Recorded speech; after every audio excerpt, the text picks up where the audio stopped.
The biggest thing is to have a story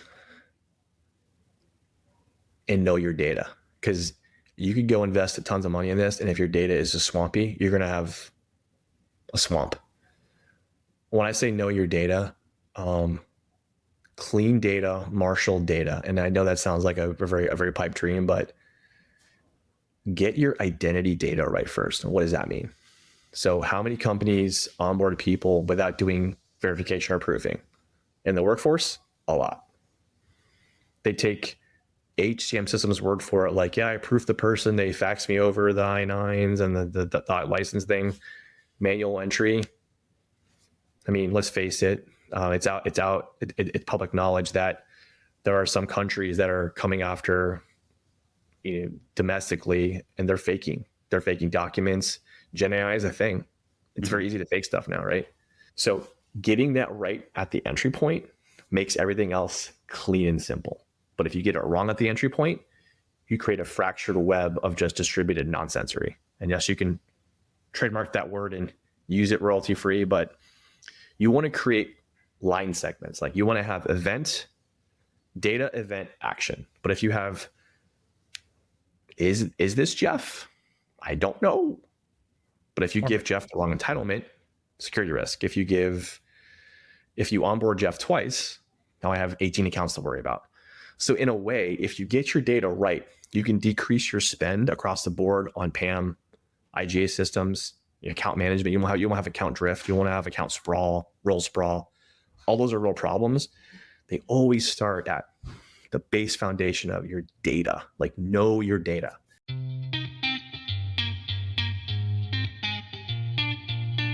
This is Identity at the Center. If it has anything to do with IAM, this is the go-to podcast. Now your hosts, Jim McDonald and Jeff Stedman.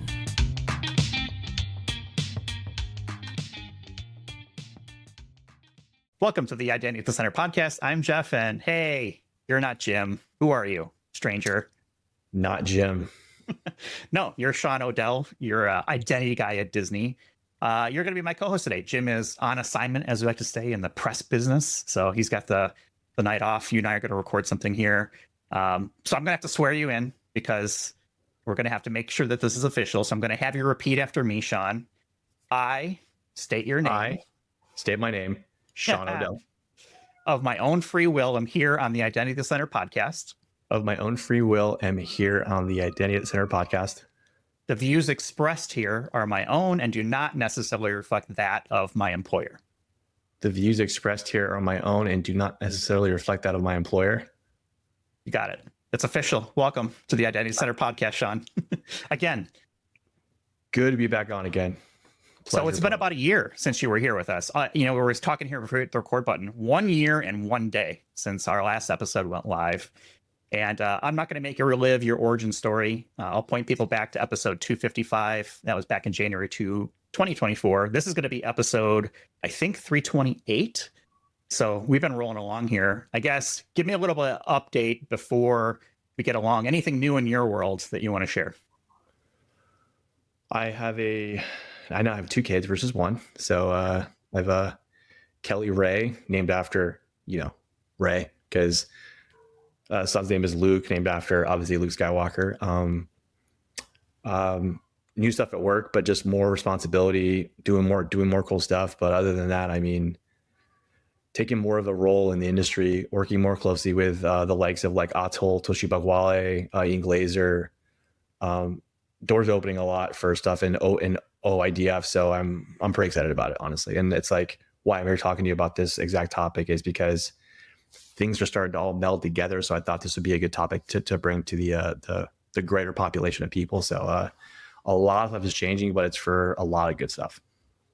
Well, I'm glad to have you back. You and I have actually kept in touch since that last episode, and I've gone back and forth with texts and messages and a bunch of different stuff. I will say, I'm going to give you credit because you have the coolest background of, I think, any of the guests that we've had. I know a lot of people like mine, but yours is next level with all the Star Wars stuff. Give me a quick tour, because it looks like over your left shoulder is maybe some lightsabers, and then you've got some figurines and statues and things like that? So I have these are the dark side sabers over here. You can't see, but in my office, there's the light sides over there. Then I have like a Mando closet. Then I have an armory, but top shelf is just more like statues of, you can't see, but I'm gonna wiggle my camera if you're okay with that. Sure.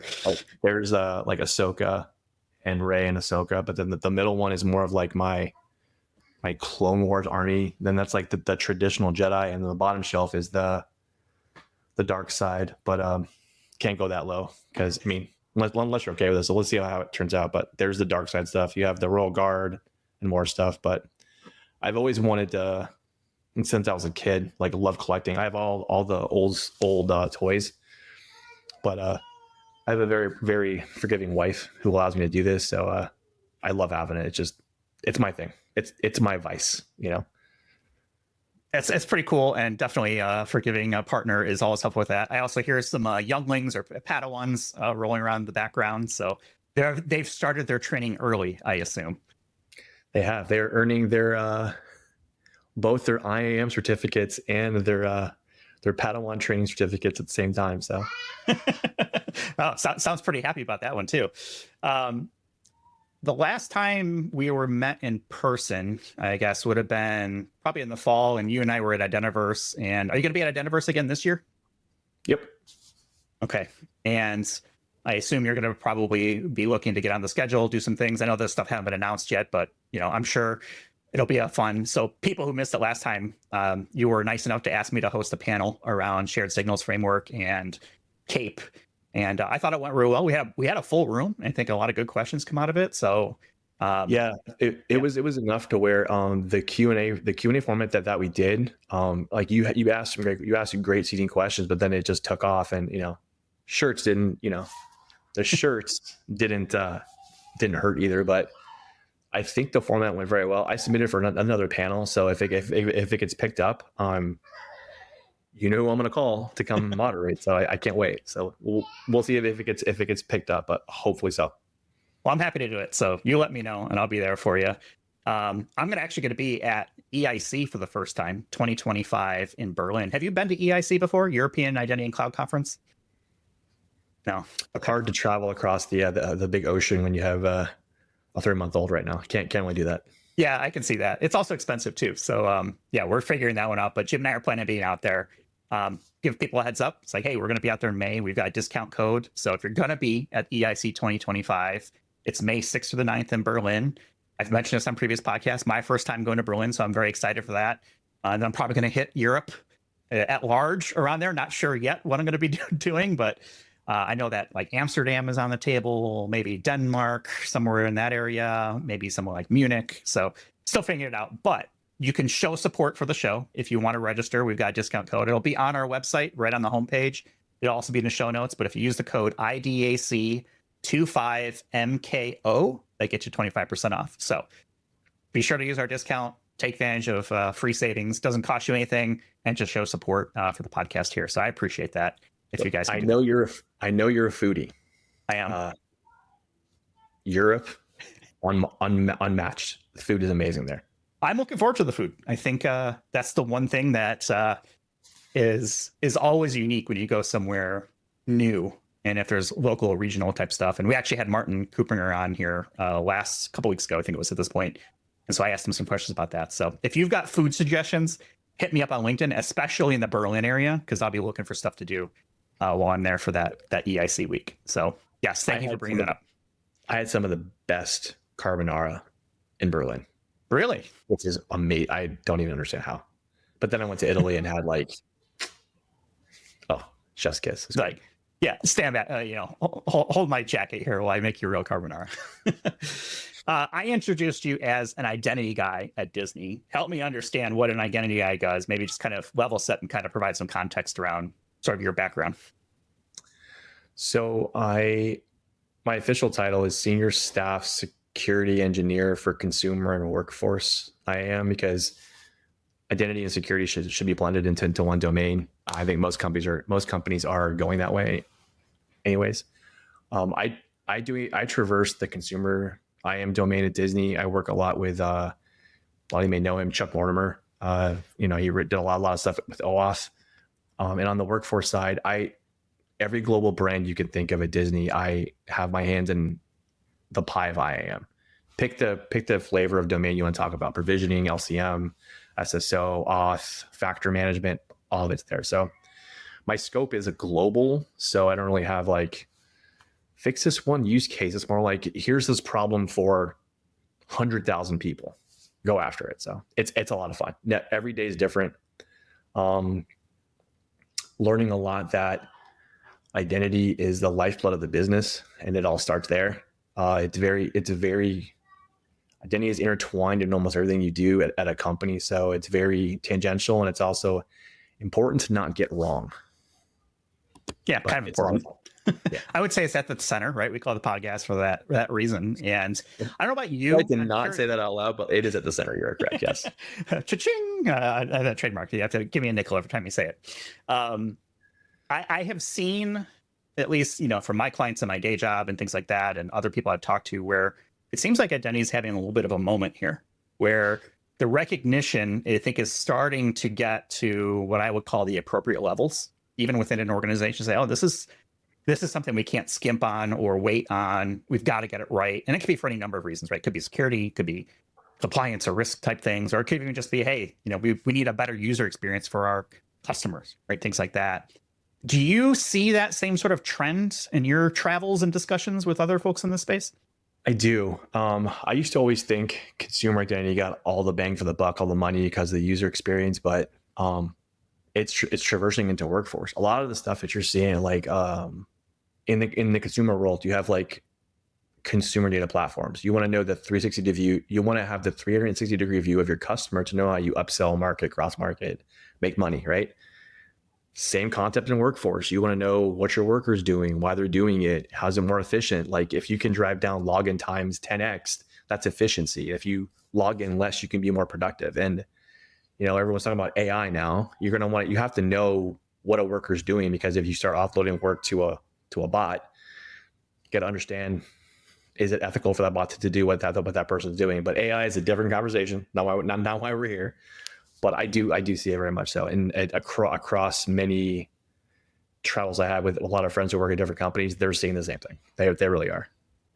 So the last time you were here, we talked about some new, at least to me at the time, a year ago.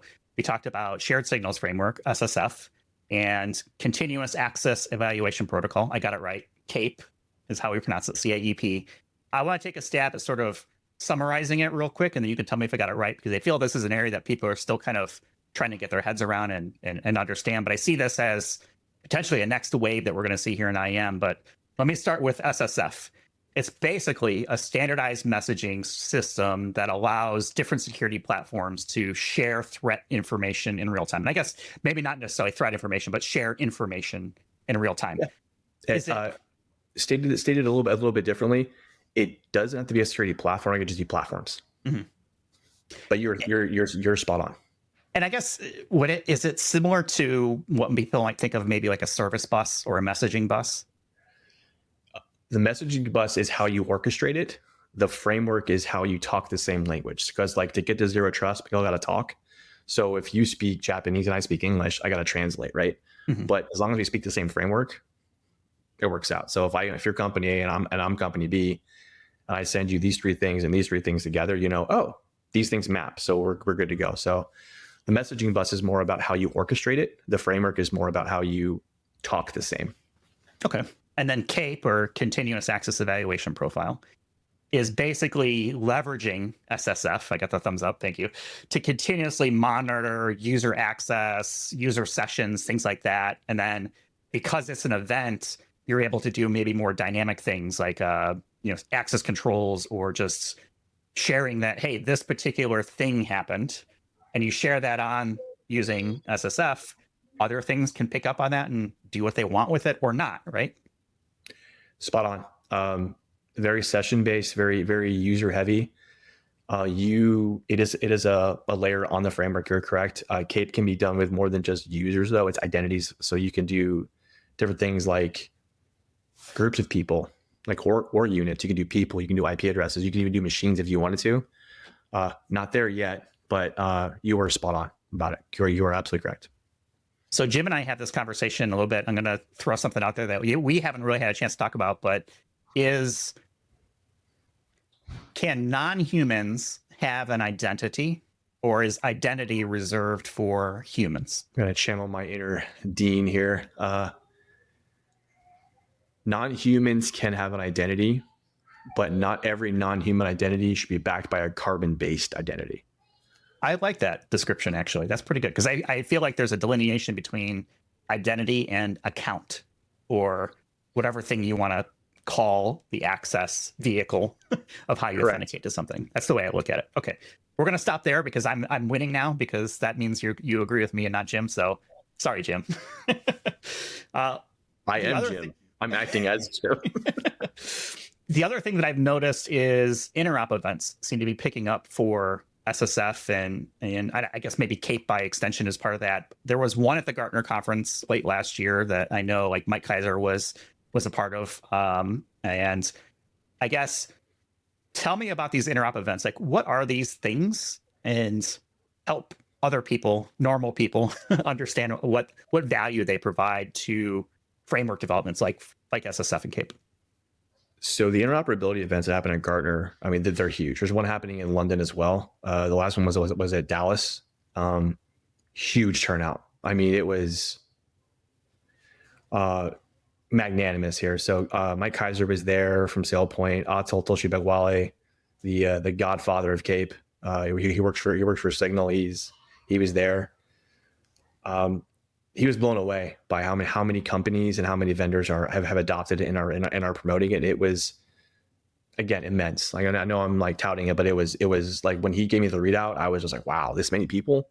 It was enough so that, like, because I'm also a side note, I'm also a co-chair of the Shared Signals Working Group, along with Shane Neal from Cisco and Atul. We had to be very careful about how we made SSF backwards compatible to not break implementers.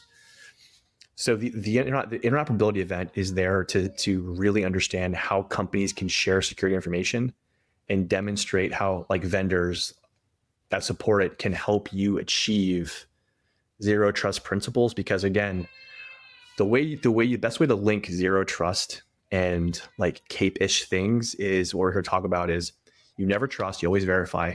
Continuous identity is the foundation of a zero trust environment. And how you get to that is you got to talk, you got to communicate. How do you communicate? Shared signals, right?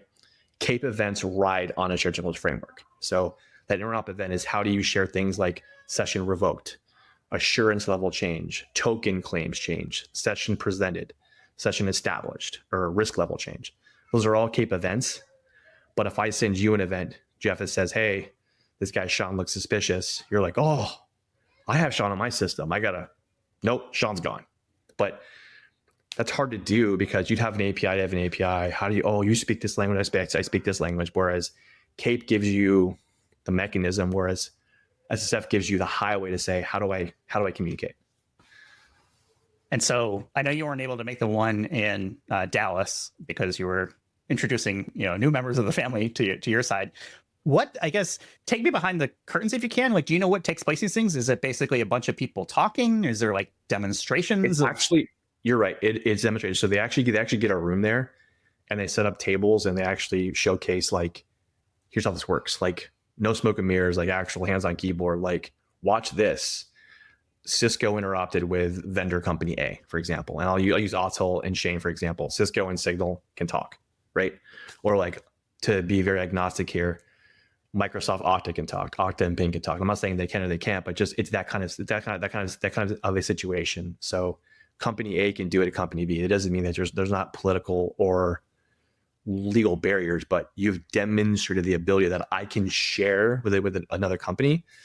But then legally, can you do that? That's a whole different conversation. But it's a really hands-on interop to showcase that we can actually share information. So it's actually really, really, really awesome.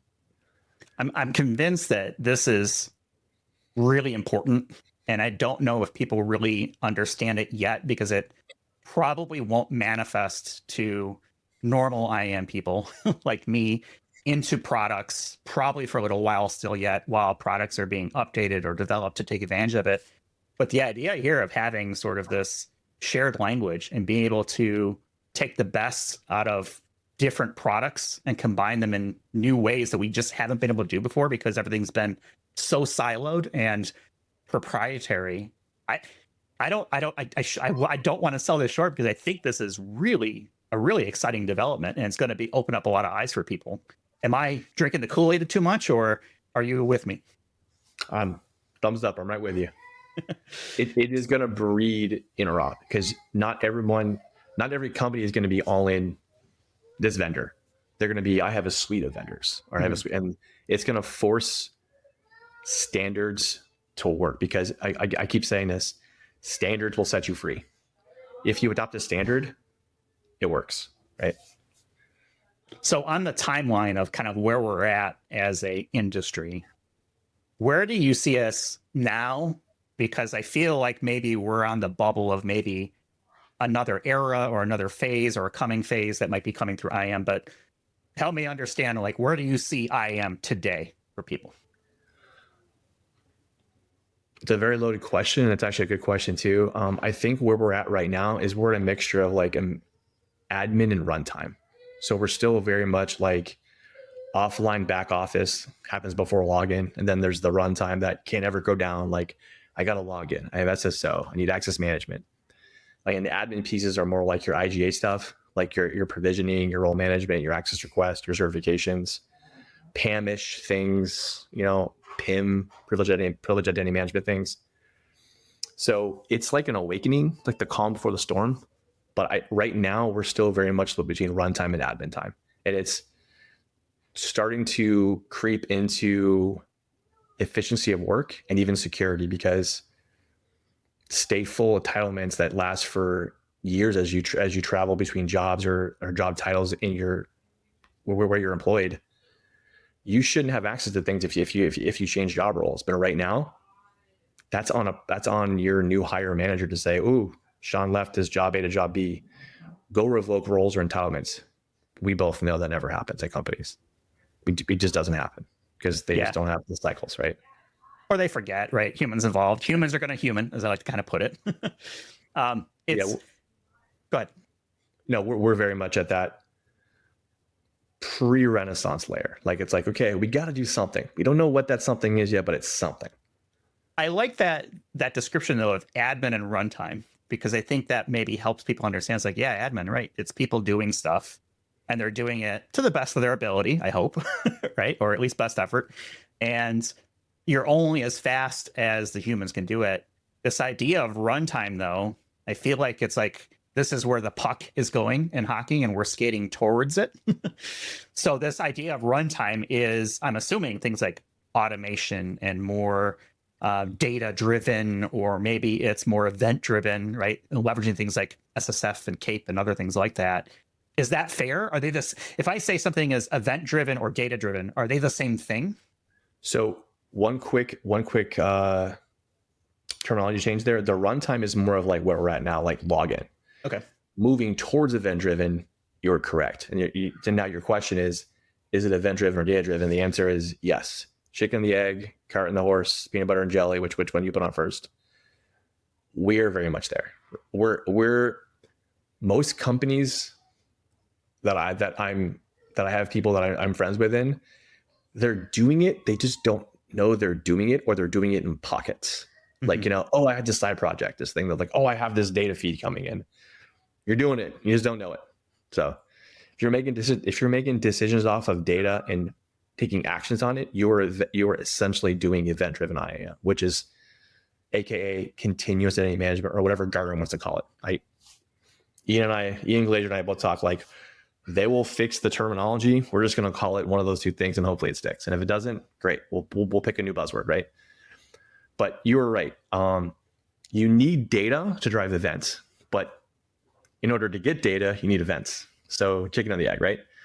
So that unlocks a lot of things like signal processing, continuous auditing. It's going to change governance as we know it, which is a different conversation because that's hours of talk there. It's going to change identity management, session management, access management, and it gets you to like zero trust, the real zero trust, not like network access, but like essentially moving more towards a zero trust foundation. But I can't trust enough that with change, auditing, governance, it's all going to change. But again, slowly, bits and pieces, not all at once, but it is coming. It is like the golden age of IAM, the Renaissance. It's like, hey, IAM figured out, oh, this is event-driven architecture. This is awesome. Let's do this. And it's like, it is. Like we just invented like I don't know, the calculator or something like that. It's like it's going to get a lot better. But I tend to be a little more conservative when I think timelines in IAM, because while certainly organizations might be on cutting edge, I think for every cutting edge organization, there's probably 100 or 1,000 that are not, right? They're still trying to get the basics done. They're still maybe accepting a fax and saying, here's my onboarding form, right, to get onboarded. Or they're just now getting into multi-factor authentication, and maybe they're forced to do it because of either cyber risk or an event or things like that. As much as I like where this is going, I tend to be more conservative from a timeline perspective. So I'm going to throw out there something and say, okay, is this like from my perspective, I think this is a 5 to 10 year sort of migration or shift from runtime to event driven for the majority of, I would call, organizations that are doing something for identity to really kind of do it. I don't think it is like this is going to happen this year or next year. I think those are going to be leading edge. They're going to be early adopters. They're going to be organizations that are well funded and really have their sort of identity act together. Is that a fair, and I don't want to call it a criticism because I don't think it really is criticism. It's just, hey, this is the timing of the real world. But is that a fair, I guess, observation that I'm having, or should I readjust that somehow? If only money grew on trees, right? The fact is, businesses operate on a budget, and everyone's budget is different. I can see the mom and pop shops going slower. I can see the companies that do billions and trillions of dollars in revenue that have more risk will adopt this faster. It's going to sound crazy, but it's going to be a risk-based approach, because if you look at it from that aspect, you're going to want to secure something that makes $14 million a minute. Whereas if you're securing a flower shop that brings in $100 revenue a year, no. Well, if you're doing a flower shop at $100 a year, maybe it's not really a shop. It's more of an Etsy or a hobby. I mean, yeah. At that point.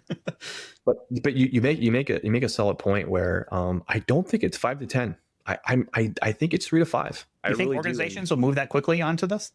I think they're not going to have a choice because of the advent of technology and how fast it's going, where even if they can't move it that fast, I mean, what I'm seeing in IAM right now is the startup community is rampant. They're taking off. There's a lot of startups that are going to offer this as a service, and it's going to work. Do you think organizations get pulled along by their vendors, or do organizations push their vendors in this case? Depends on the organization, but some people like the tell me what you want me to do approach. Some people like to actually drive a vendor. I mean, I've seen both in my tenure across my career. I think you're going to get the early adopters that are going to push the vendors to play with standards like CAEP and SSF. But like every company's in it, every company's business is just to make money. But if you're marketing to like the Fortune 50s, it makes sense. The Fortune 500s, again, you hit it nail on the head. Is it data or event? Companies that know their data, that can invest in their data, will drive this, because they're gonna drive their vendors to be like, here's how I want to talk to you. I want to talk to you using these standards.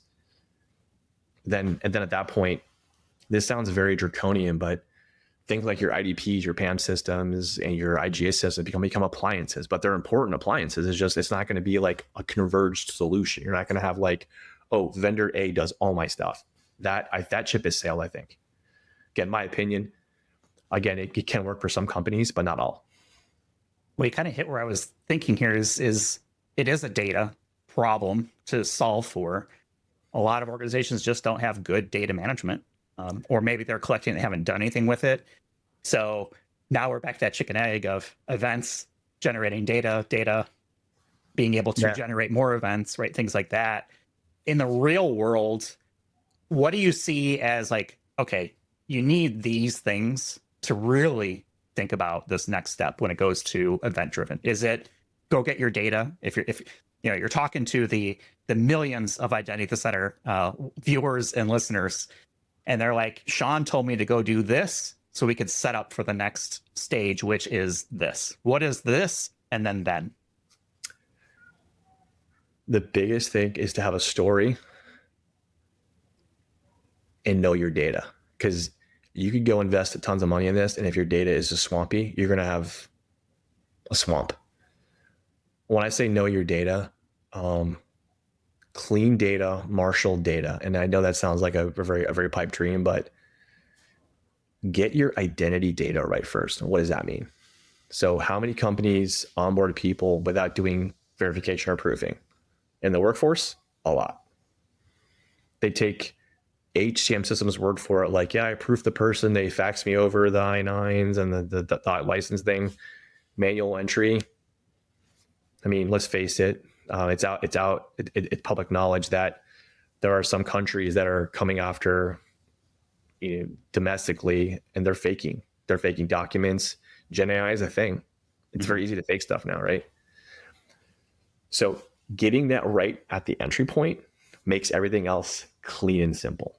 But if you get it wrong at the entry point, you create a fractured web of just distributed nonsensory. And yes, you can trademark that word and use it royalty free, but you want to create line segments. Like you want to have event, data, event, action. But if you have, is this Jeff? I don't know. But if you give Jeff the wrong entitlement, security risk. If you onboard Jeff twice, now I have 18 accounts to worry about. So in a way, if you get your data right, you can decrease your spend across the board on PAM, IGA systems, account management. You won't have account drift. You won't have account sprawl, role sprawl. All those are real problems. They always start at the base foundation of your data. Like know your data. When I say know it, intimately know it. Like know how bad it is. Like, do you accept people that come in with like, my last name's O? Really? Why? Oh, it's an apostrophe. Oh, I hate when that happens, right? You don't want to do the ampersand NBSP colon. No, I don't want to do that. And that's just, we're just going to screw up that, right? So, and this is a different topic, but when you get to continuous management, you're providing building blocks for an architecture that has real benefits for security, privacy, and user experience. And you're evaluating context and data signals. Context is supplementary to data signals. So getting your, going identity first is a dream for most companies, but how you onboard and who you are as a person are two different things. Prove to me you are who you say you are through a vetted process using identity document verification, like talking licenses, passports, etc. Once I have that and you are who you say you are, the rest of it is just a relationship, and it's an engagement, and it's just consent. Jeff wants to work for company A. Do you consent to share this information with me? Absolutely. Great. This is you. I'm good to go. I know that's you now. Now, contextual signals. Jeff always logs in using a device from a location to these places. It feels very Orwellian, but it's not. It's meant to keep you safe and your company safe, because it's a problem right now. The government's passing sweeping regulation to where they're putting the onus on the companies to keep their data safe, because we're a target. Every company is a target, and it goes back down to never trust, always verify. That's the beginning. Continuous identity is the foundation of a zero trust environment. And as much context you can pull into your data fabric, if you will, like you pull in stuff like your ITSM systems, your CMDB systems, your change management, Jira, GitHub, anything you can hang off of an identity that says, this is what Jeff normally does and it's good. You can derive what's normal, what's not normal, because at the end, no one should be tracking what you're doing. It's more of that one time you accept that push. You're like, oh, I shouldn't have done that. That's the time. That's what you don't want to happen. So this idea of data hygiene and knowing your data really strikes me as a business process problem to 100%. solve for. A lot of times identity teams are not the ones generating the data. And I'll go beyond things like authentication or authorizations, things like that, right? It might be application owners who really are the ones who are, generating authorization data. It might be, like you mentioned, HR teams or HIRS, however your organization works, or people data. Maybe there's not even a source for non-humans. Maybe it's, service accounts live in our Active Directory and it is what it is. What are some tips for having this discussion with non-technical people to help them understand that we need to fix the business process so we can fix the data problem, or part of the data problem, I should say? I think I already alluded to it. You have to have proofing and verification at the gate, whether you do it at hiring, interview, or onboarding. A lot of times the person who interviews for the job who shows up may not be the same person. That's the security aspect line of things. So you're talking about business process. If you really look at it from an identity first, not access first standpoint, if you flip the model and say, Jeff wants to work at a company, prove to me who you are, Jeff. Okay, thank you. Appreciate that. Now you have an engagement with a company. I want to employ Jeff at company A. Awesome. Identity drives it all. So I now can provision to your HR, HRIS systems and seamless user experience. You can do, let's use the word birthright provisioning, which I personally don't like because it's, again, you need good data for this. So if you hang off this great identity data and you have supplemental HR, HRIS, HCM data, attribution, you can start driving things like, if Jeff's a manager in finance, he gets access to these things. But vice versa, if I still know you're Jeff and you're always Jeff and you say who you are and you change jobs, automation, or it's like, oh, there's another manager who had to onboard Jeff again because they got a new job title and, or maybe converted from contractor to employee or vice versa. Oh, let's go there. Yeah, I'm glad you went there. A lot of times it's, I can't wait for processes to fire. I'm just going to circumvent them and go that way. This would stop that because it wouldn't allow bad data to come into the ecosystem and create that no more of a line, just a fractured web. Because now it's like, there's 3 Jeffs. Who are you? Here you're the same person, but it's like, why do I need to have 9 accounts, 15 profiles in SaaS application 1, 2, 3, 4, 5? It's just really annoying, right? I cannot stress enough that your data is the most important piece of this, because without your data, the event stuff is just, it's more problematic, honestly. So let's talk about that data, because I feel like we're going to find data everywhere. Like everything is generating data. Is this a situation where we need to do maybe some internal cleansing or centralization of it? And I think, things like data lakes have been and probably still are popular. Do you dump everything into sort of like, hey, here's a central repository of everything that we want our identity team to do stuff with? Maybe it's a SIM or maybe it's something custom. How much of that, I don't know, cleansing or centralization of data really needs to take place for this to work? Can I get away with having 8, 10, 100 different data sources? In which order do you want me to answer those questions? Whatever order makes the most sense to make sense of my gobbledygook.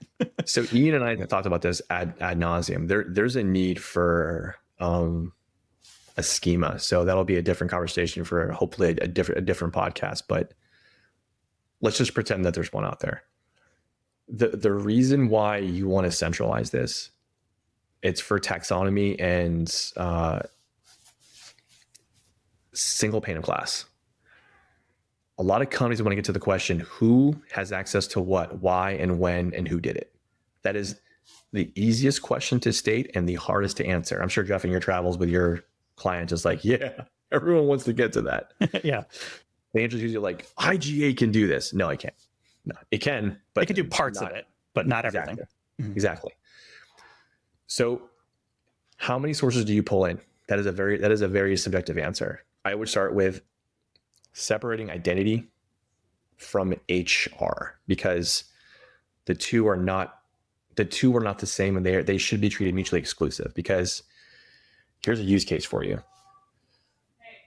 I may have pre-hire activity that I have to do that won't put me into an HR system. So how do you get access to those applications? You have to do it from an IAM context. I got to give you something to log in with to access some systems, but you're not an HR backed identity yet. You're just like, you're Jeff. You're a guest of some sort with the company. Yep.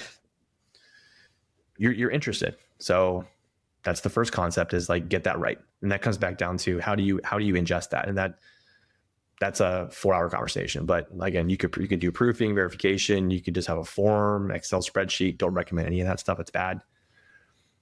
But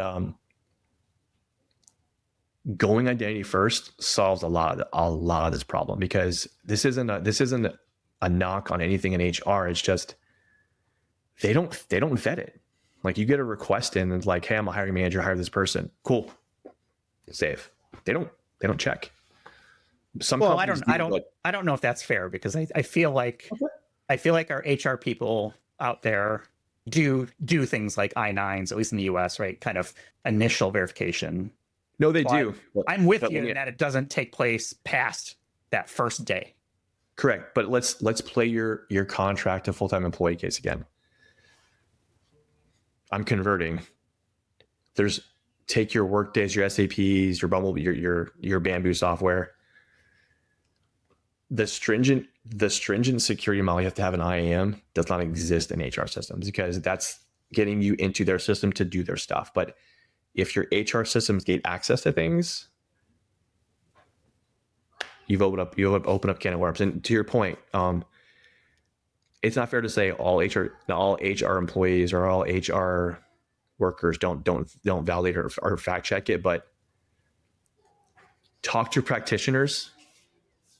They want to pull their hairs out. It's not a hill I'll die on to say it's 100%. I think, but it's not zero. It's definitely not zero. I think what typically happens is, especially in this world of changing from a contractor to an employee, that is sometimes very iffy, because a lot of organizations don't do a good job of tracking their contractors being with all their non-employees, vendors, partners, et cetera. People have access to different things. I think it's gotten better over the last 5 years or so, as I've been in the consulting biz for about 9 years now. I've seen it improve, but it's still not where it needs to be. So my question now becomes, okay, now we're talking about a business process. And I keep going back to the business process of this, is say, okay, whose responsibility is it to let HR know that, oh, this is a contractor converting to a full-time employee, or vice versa? Is it the manager? Is it the contractor themselves? Like, what is, like, I think there's a shared responsibility here for people who are responsible or have accountability for identity or person data to have a business process that makes sense and is livable in the real world. And I see organizations do it a lot of different ways. I don't think there's like a right way and a wrong. The wrong way to do it is to not do anything. There's a lot of right ways you could do it. And I guess, that idea of business process seems like it's such an important part of this data problem. Yeah, you're right. I think it's more about shared responsibility. And I think when you combine HR teams and managers and identity teams, that's why having both HR context and identity context in your data lake swamp helps to give a feedback loop. So you should always be pushing back and forth to say, listen, this looks weird. Is it legit? Oh, it is. Okay, cool. We're good to go. But it's always good to have like a reconciliation or a feedback loop in any data platform. It's actually 101 when building a data platform. So, well, I hate to say it, but there's a lot of 101 that needs to maybe take place for data for a lot of companies. I know there were some other things you wanted to bring up. We haven't really talked about things like sessions and things like that, but what else is important here that people should be thinking about? Yeah, so it's more of the continuous aspect. So I want to get into like session management and access management. So let's say, for example, that you're evaluating some context and you're pulling in endpoint logs, or you're pulling in device logs from pick your vendor of choice.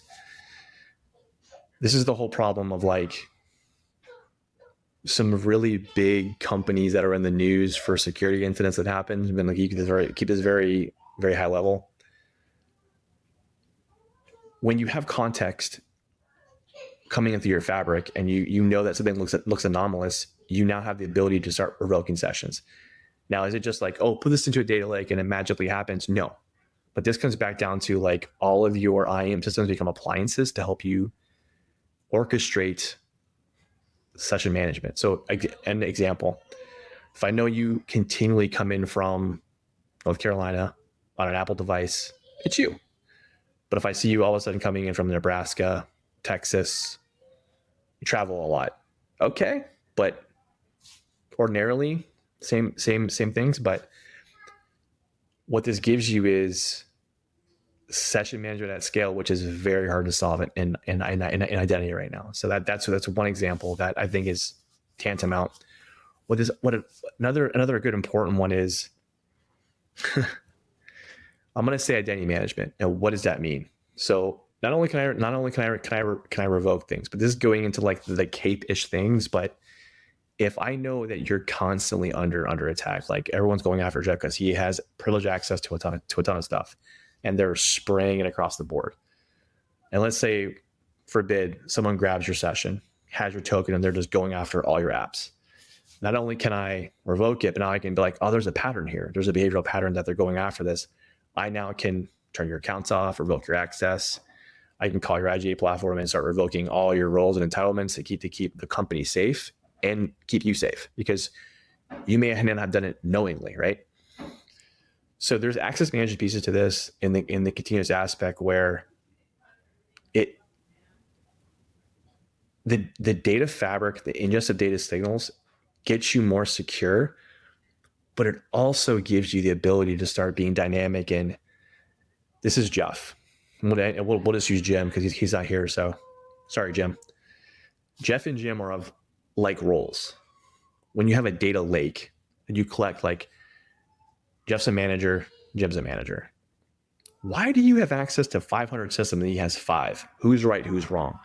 So now you get to actually go look at this from an analyst standpoint and be proactive to say, do we have role drift here? Is this right or is this wrong? And then you actually can, using this framework, act on it and say, please do this. And then when I'm saying wave the magic wand, for those of you who are listening on podcast, I'm waving my hand across, right?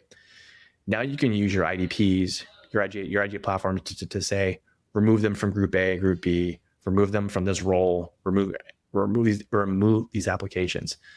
So we're getting towards more event driven. So when you have an HR signal that changes, that says Jeff has went from engineer 1 to manager, guess what? You've lost your GitHub repo access, your Confluence, your Atlassian stuff. This is policy now. Now you could drive this to a policy framework. So this gets even more interesting now. So this is where auditing comes into play. You're no longer doing user access reviews.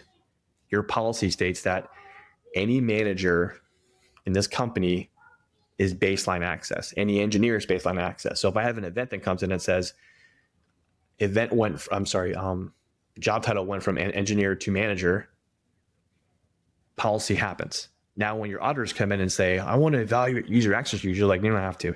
Here's the policy. And you want audit logs? Insert vendor, insert thing. Here you go. Here are your audit logs. Not only does this revolutionize things, but it actually drives costs down from an auditing standpoint. I mean, the Big Four may be like, the Big Four will have to probably change how they audit some things, but it should make it easier all along. Because if you have a policy that states these four things, that's more binary. Is everything going to fit into this puzzle? No, absolutely not. Is the 80%? We hope. Shrug, question mark. But I can't say it enough that identity management and session management access, I purposely call it identity management and access management as different things because one's behavioral and one's data driven. I think this is changing how we're going to do our jobs in identity. I really do. Well, I think it'll definitely change the way auditors need to look at it. And I think this is some education that'll probably need to take place by identity teams out there to say, here's how this thing works. They're going to want proof and, is it working the way the system is designed, right? Documentation and all that. And there's probably a break-in period where, they're probably going to look at it a little bit harder or weirder as they get more comfortable with it. But as it becomes more commonplace, then identity teams are able to demonstrate that, look, it does work. We do have a policy. here's how the policy works and how the configurations work, and that comfortability grows, it'll become a lot easier, I think, for auditors to look at it. And what you and you make a great point. You made me think about something that I wanted to touch on. It's a zero trust principle. I love when Ian said this, and he always takes the contrarian viewpoint, which is great. Least privilege is a lie. I'm a believer of that. I know we've talked about that ad nauseum. When implemented the right way, purchased, implemented, built, purchased, hybrid of things, you kind of get zero standing privilege for some aspects of things. Let me explain what that means. You have this data fabric of HR signals and context signals. And let's say you do change management, right? Now you can start taking your most targeted systems, and let's take the most beloved cloud provider that has the most target in most companies, which is AWS, right? I gave a talk about this at Identities last year. You now can take authorization with context that says, Sean does not need this access. Sean is an engineer. He should have access. Awesome. That's one guardrail. Do I need it on Saturday at 8 p.m., at 9 a.m.? Maybe not. How do I know that? You use things like Salesforce, whatever ticket system you want to use, ServiceNow, Jira, GitHub, take your pick, right? When you have that additional context on your fabric that says Sean is an engineer that has an open thing attached to him, I'm going to be granting him AWS access for this ephemeral period of time. Great. So you just minimize your footprint. You haven't really destroyed a user experience. You should have proper change management in place for production systems that could do financial harm to a company. That's your business sell right there. Is we need this for security, but it's also not gonna. It's actually gonna improve user experience if you think about it, because you're still going to be able to apply provisioning aspects to this with security mindset. So I just gave you a zero trust principle, but with provisioning, it's the same concept. Sean's been proofed. He got hired. Here's your policy. Sean's an engineer. He should have access to GitHub, GitLab, take your soup du jour of systems. That doesn't mean I'm granted access to every project in there. It means that I can get into it. Great. Now what? Okay. Now I'm working with team A, team B, team C. Okay. I have a Jira item associated to me. I can now grant you really granular access to those platforms based on a task or a just-in-time approach. To me, as a practitioner, I love that, because you don't get that call saying like, hey, it's Saturday. I need to know what so-and-so had access to at so-and-so point in time because so-and-so accept that MFA prompt. It's like, dang, I hate when people keep doing that, right? But that's the security side of me. But there's also business value here where provisioning in this gets more real time versus like, see you in 2 weeks, see you in a week, wait for a device, wait for an email, where event driven gets you both business procurement quicker, better security, better access management, and better session management. So to me, it's the I want to say trifecta, but it's wrong because there's 5 things there. So 5-fecta, if you will. I mean, quinfecta, is that quinfecta? That's right. Yeah. Penfecta, if you will. Penfecta. This smells a lot like zero standing privileges to me, which to me, and shout out to John Morton, who opened my eyes up to this a couple of years ago when we first met. But this is kind of like the holy grail almost for authentication and authorization, where people are walking around and they have this ephemeral access where they only need it and the point in time that they need it, and then it goes away. And then, right. Super because secure if account gets popped. It's less about authentication. It's more about authorization. I said it at my talk. Take my session, have it. I don't care. I mean, not really, but like I'm saying, like you can have it. Mm-hmm. That isn't the attack point anymore. Like you can go after my session, hijack it. Okay. Have fun. If you have Syria menu. But if you have enough data elsewhere and you're using shared signals framework and you're taking advantage of things like that and CAEP and interop between all these different tools, right? They've signed on and now their tools are capable of it. Can you imagine, right? It's almost like identity 2.0 or 3.0 or whatever phase we want to call it, right? It's like, okay, this is I all the love stuff that you we've been called it talking that. about. I love that you call it that, because I had a conversation with a couple of people about it, and I'm like, is it continuous IAM or is it identity 2.0? And they're like, too soon. Yeah, it's too soon. We got to wait. All I know is it's got to have a cool acronym. That's the most important thing. And then we'll figure out the name. So we need to come up with the acronym first, and then we'll figure out what to call it. Exactly. Let's see. I feel we covered a lot of ground. I'm sure we missed something, or I'm not thinking of something. Is there anything else that you want to bring up to the table now? Because I know you're going to have probably more conversations about this Identiverse, and it's too much to cover in a 45-minute or an hour episode. Oh yeah. What else? There's going to be a 2-hour workshop at Identiverse. I highly encourage you to go to the site, check it out. Might be running it. I'll know later in February. Maybe giving talks if I'm chosen by the board, which is great. I do want to end on we never really covered define what continuous IAM is, or continuous identity, and I just want to give a very blanket statement. That way, people are like, "This is great. Give me a sentence that I can go back and say this is what this thing is." So continuous identity, continuous IAM, used interchangeably, is the ability to apply controls to an existing identity-based session utilizing signals received and processed by your fabric. Fabric is a very nebulous term, but it could be like your data lake or your orchestration layer. But essentially, that's what this is, and you're building a foundation to get to real-time and continuous and event-driven things. And you're right, Jeff. We covered a lot. I think it's almost like sensory overload, but it's a lot to think about. I'm open on LinkedIn. Questions, hit me up. I love talking about it, so it doesn't bother me at all. All right, let's end on a lighter note here. Jim and I were very fortunate to be at the Gartner conference at the end of 2024, and turnabout is fair play. Our friend Rebecca Archambault invited us on stage to interview us, which is really a shoe on the other foot, because we did that to her and Henrique Teixeira when he was with Gartner, I think 2 years ago at this point.